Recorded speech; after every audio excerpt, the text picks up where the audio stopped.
मरीजों की जान का सौदागर बना जिला अस्पताल। उन्नाव के जिला अस्पताल में मेडिकल माफिया हावी। मरीजों को प्राइवेट में रेफर कर मोटे पैसे की होती है वसूली। सफाई देते नजर आ रहे स्वास्थ्य विभाग के अधिकारी। योगी सरकार की मंशा पर पानी फेर रहा स्वास्थ्य विभाग। उत्तर प्रदेश का स्वास्थ्य विभाग इतना लापरवाह हो गया है कि तमाम सरकारी अस्पताल बेलगाम हो गए हैं। अस्पताल में डॉक्टरों को मरीजों के जीवन से कोई मतलब ही नहीं रहा है। अगर उन्हें कोई मतलब है तो सिर्फ मोटा मुनाफा कमाने से, वो भी गरीब मरीजों की जान पर खेलकर।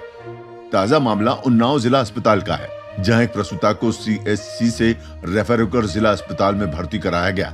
लेकिन यहां मौजूद महिला डॉक्टर और स्टाफ ने प्रसूता और उसके परिजनों को रात के 10 बजे तक गोलमोल बातें कर उलझाए रखा और बाद में हाथ खड़े कर दिए। इसके बाद पीड़ित परिवार ने DM से लेकर CMO और CMS तक गुहार लगाई, लेकिन उन्नाव के जिम्मेदार अधिकारियों के कान में जूं तक नहीं रेंगी। हालात ये हैं कि डॉक्टर मरीजों के साथ अभद्र व्यवहार करते नजर आए। परिजनों ने आरोप लगाया कि डॉक्टर ने मरीज के साथ अभद्रता करते हुए कहा कि हम मरीज को भर्ती तो कर लेंगे, लेकिन डॉक्टर कल सुबह 11 बजे के बाद ही मिलेंगे और उसके बाद ही ऑपरेशन हो पाएगा। तब तक मरीज की जान को खतरा हो सकता है, इसलिए हैलेट अस्पताल में ले जाओ। क्या नाम है आपका? किरण राजपूत। कहाँ की रहने वाली है? मैंने किड़ा। आप कोई पेशेंट लाई थी? अपना क्या है, क्या रोल लगती पेशेंट थी, कौन थी और आप यहाँ क्या करने पेशेंट को लेकर के आई थी? वो मेरी भाभी थी और यहाँ आए थे डिलीवरी के मामले में। तो यहाँ मैंने दिखाया तो पहले तो उन्होंने देखा, फिर उसके बाद उन्होंने कहा कि ऐसे नहीं हो पाएगा और लीकेज है और प्लस हमने कहती सीजर होगा। तो हमने कहा ठीक है, आप सीजर होगा तो सीजर करिए। तो उन्होंने कहा कि नहीं, सीजर यहाँ पे रात में नहीं होता है, वो जो भी होगा इतना टाइम कुछ हम नहीं करेंगे, यहाँ से आप ले जाइए और जो भी होगा वो 11 बजे के बाद में होगा और यहाँ पे कुछ नहीं होगा। और प्लस पेशेंट से उन्होंने कहा कि मई के बच्चे मतलब सब लोगों ने निकलवा दिए और अप्रैल का बच्चा भरे बैठी है। मतलब इस तरीके पेशेंट से मतलब बोल रही है। पेशेंट को तकलीफ है और उसके बावजूद मतलब पेशेंट से प्यार से पेश आना चाहिए, लेकिन फिर भी उन्होंने मतलब ऐसा किया। उनका डॉक्टर का नाम मालूम है आपको? अर्चना शायद नाम था। कितने टाइम पेशेंट को अप्लाई थी रात में?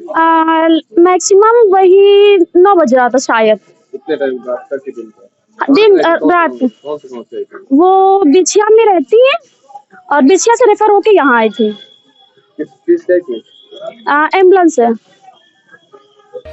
दलाली का ये पूरा खेल रात के समय चलता है, जहां तमाम दलालों की भरमार रहती है और मरीजों और उनके परिजनों को भय दिखाकर जमकर मोटे पैसे की उगाही की जाती है। देखिए हमारे खुफिया कैमरे में कैद महिला डॉक्टर किस तरह हवाला दे रही है।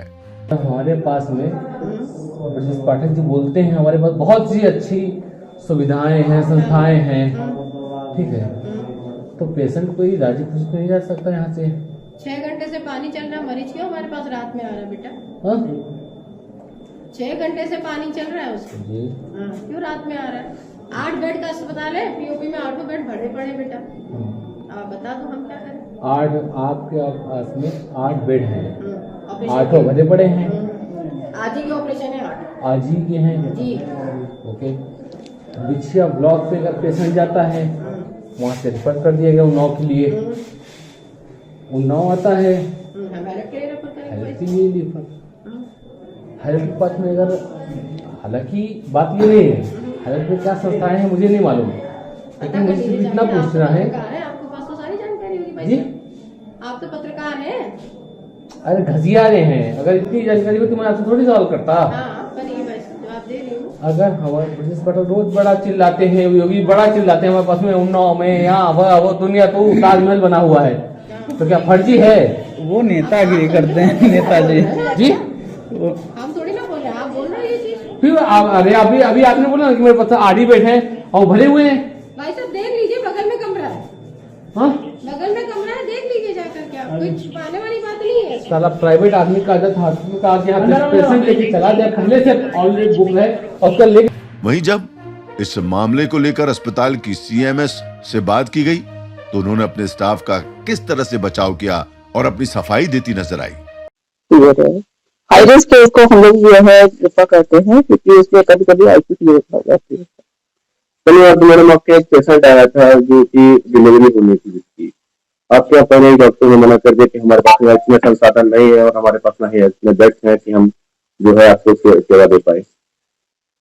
मेरे पास बेड का कांस्टेंट तो है, ये 60 बेड का हॉस्पिटल बहुत पहले से सैंक्शन था, पॉपुलेशन बढ़ गई है, काम बढ़ गया है, लेकिन बेड्स नहीं बढ़े हैं हमारे जो है, बेड का कांस्टेंट है।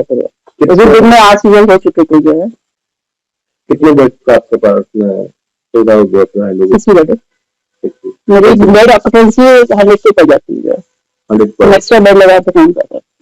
आपके यहाँ दिन में कितने ऑपरेशन होते हैं और नाइट में कितने होते हैं? क्या आपने कभी ऐसा फिक्स नहीं है, दिन में ज्यादा होते हैं, रात में भी सीजर होते हैं। कितने से रात को होते हैं? ये तो डिपेंड करता है पेशेंट के ऊपर। अक्सर आपके यहाँ रात में 10 बजे के बाद में मैडम एक खेल चलता है, सीजर के नाम पर पहले सीजर को बताया जाता है या फिर जब सीजर होने की बात आती है तो बताते हैं कि रात में हमारे पास में हमारे पास डॉक्टर से रात केवल नहीं है क्योंकि आपने पेशेंट को विरोध करना पड़ता है। कई ऐसी प्रॉब्लम्स बताई गई हैं आपके पास में ऑपरेशन थिएटर में, बताई गई है कि आप हमारे पास में रात में सहूलियत उपलब्ध नहीं है, रात में रहते हैं, इसलिए ज्यादातर वो लोग करते हैं हेल्थ रिफर कर देते हैं पेशेंट को। वैसे 24/7 हाई रिस्क केस में हम लोग रात में रिफर करते हैं। ये काफी अरसे से एक खेल चल रहा है आपके यहाँ, हर छोटे से लेकर बड़े तक। जो शनिवार को पेशेंट आया था उसको महज पानी की लीक की दिक्कत बताई गई थी, आपके डॉक्टर ने बताया कि जो पर्चे में लिखा हुआ, मैं उसी की बात कर रहा हूँ, लेकिन उसको डॉक्टरों ने एडमिट नहीं किया आपके यहाँ। पेशेंट आया है, उसको हाई रिस्क उसमें लीकिंग की कंप्लेंट थी, डॉक्टर ने देखा, उसको एग्जामिन किया, पानी बहुत ज्यादा गया था, मुंह नहीं खुला था, इसकी वजह से ये लग रहा था कि ज्यादा टाइम हो गया बच्चे को नुकसान हो सकता है, इसलिए उसको सीजर एडवाइस किया था। तो क्या सीजर के संसाधन नहीं थे उपलब्ध? सीजर किया जाता उस वक्त रात को? थोड़ा कांस्टेंट तो है, 8 सीजर दिन में हो चुके थे, HR जो रहता है 8 सीजर को वॉच कर रहा था, थोड़ा कांस्टेंट था, लेकिन मेरे से बात करके उसके बाद डॉक्टर ने पेशेंट को बुलाया सीजर करने के लिए, वो कर भी देती रात में, लेकिन जो है पेशेंट नहीं मिला था। कितने घंटे बाद आप इमरजेंसी पेशेंट को एडमिट करते हैं? कितनी देर बाद?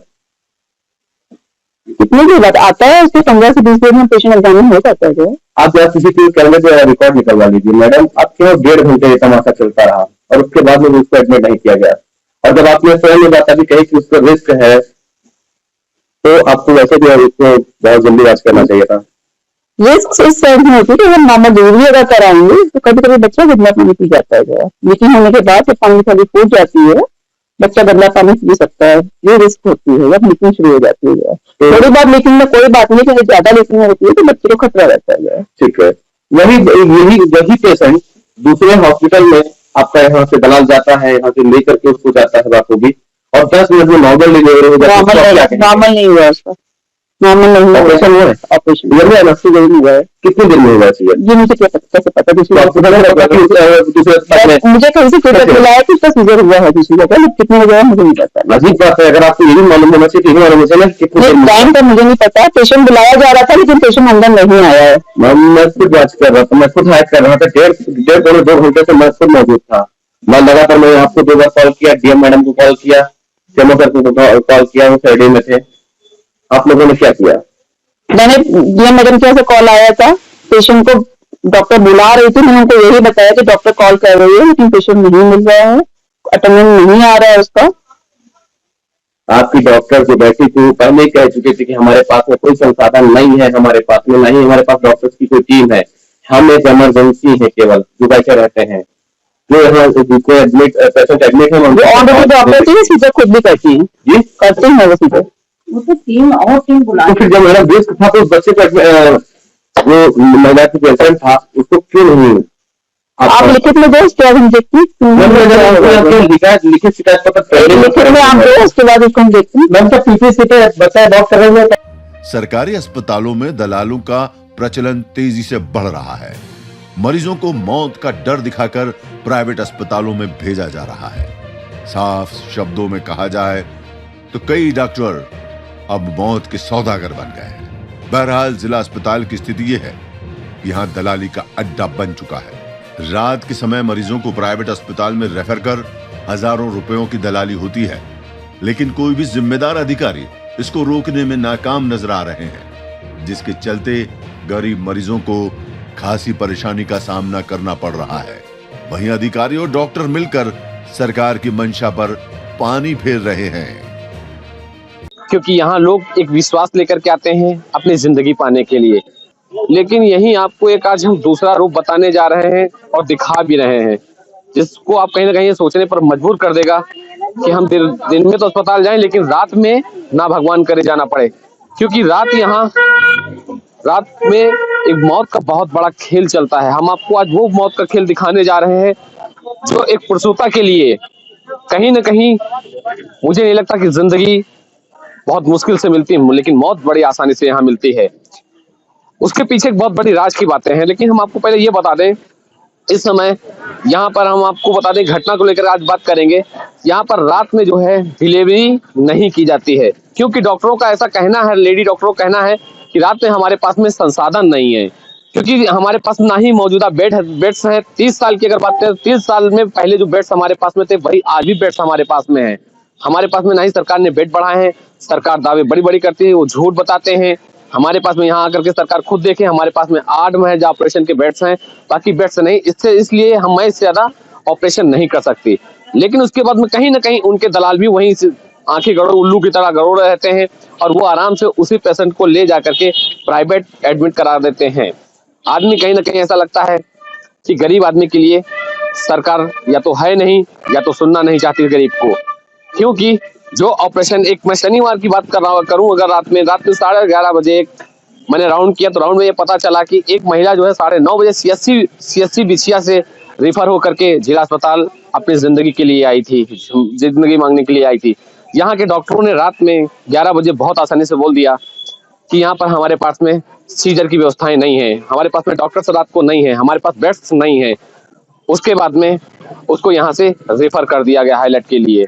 लेकिन खैर परिजन अपनी जिंदगी को बचाना चाहते थे, पेशेंट को बचाना चाहते थे, इसलिए वो पेशेंट को लेकर के अपने रेफर करा करके यहाँ से चले गए।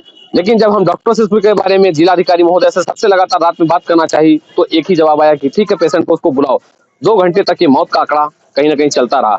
उसके अगर आंकड़े की हम बात करें तो इसी तरह रात में जो है, दिन में डॉक्टर्स कहते हैं कि हमारे पास में बहुत ऑपरेशन होते हैं, लेकिन जबकि सबसे ज्यादातर होते क्या है, जैसे ही शाम होती है तो डॉक्टर्स ज्यादातर हाईलाइट को लिए पेशेंटों को रेफर कर देते हैं। और जैसे यहाँ से हाईलाइट के लिए रेफर करते हैं एम्बुलेंस में, उसके बाद में आशा बहू हो या उनके दलाल हो, गाड़ी में बिठा करके बहुत आसानी से हायर करते हैं और समझाते हैं उनको कि आप अगर इतनी दूरी तय करेंगी तो आपका पेशेंट मर सकता है। उससे पेशेंट जो है कहीं ना कहीं, जो जिसका पेशेंट होता है वो आदमी कहीं ना कहीं डर जाता है। उसको लगता है कि मेरा पेशेंट जो है ऐसा ना हो कि उसकी किसी कारण मौत हो जाए, इसलिए वो प्राइवेट कहीं ना कहीं उनके कहने के अनुसार, वो चाहे जो भी रास्ते में हॉस्पिटल पड़े, प्राइवेट हॉस्पिटल पड़े, जो उनका अपना कॉन्टेक्ट जहाँ से होता है, वो कहीं ना कहीं उस हॉस्पिटल में पेशेंट को एडमिट करा देते हैं, क्योंकि उस गरीब आदमी के साथ लूट होती है। जिलाधिकारी महोदय पूर्वा द्विवेदी कहती हैं कि हमारे पास में सारे संसाधन है, जबकि यहाँ निरीक्षण भी लगातार वो सप्ताह में 1 बार करती रहती हैं। अगर निरीक्षण करती है तो उनपे बेड्स क्यों नहीं दिखते हैं? 8 बेड्स क्यों नहीं दिखते हैं कि यहाँ बेड्स बढ़ाने चाहिए? पेशेंट बढ़ रहे हैं हमारे पास में, लेकिन ब्रजेश पाठक निरीक्षण करते हैं। लेकिन होता क्या है, जब ब्रजेश पाठक निरीक्षण करते हैं तो सारे ऐब छुपा दिए जाते हैं, उनके सामने वही परोसा जाता है ताकि वाहवाही हो सरकार की और लोग उनसे पूछें कि आपने क्या किया, यहाँ आपकी सरकार क्या कर रही। तो यहाँ दिखाने के लिए वो आंकड़े परोसे जाते हैं ब्रजेश पाठक के सामने कि हमने इतने महीने में इतने ऑपरेशन किए, इतने सीजर किए, इतने लोगों की जान बचाई। लेकिन ये नहीं बताते हैं कि कितने लोगों की अब तक मौत हो चुकी, क्योंकि मौत के आंकड़े अगर दिखाएंगे या बताएंगे तो कहीं ना कहीं सरकार के होश उड़ जाएंगे। कैमरामैन सादाब अहमद के साथ में रामशंकर वर्मा, यूपी की बात।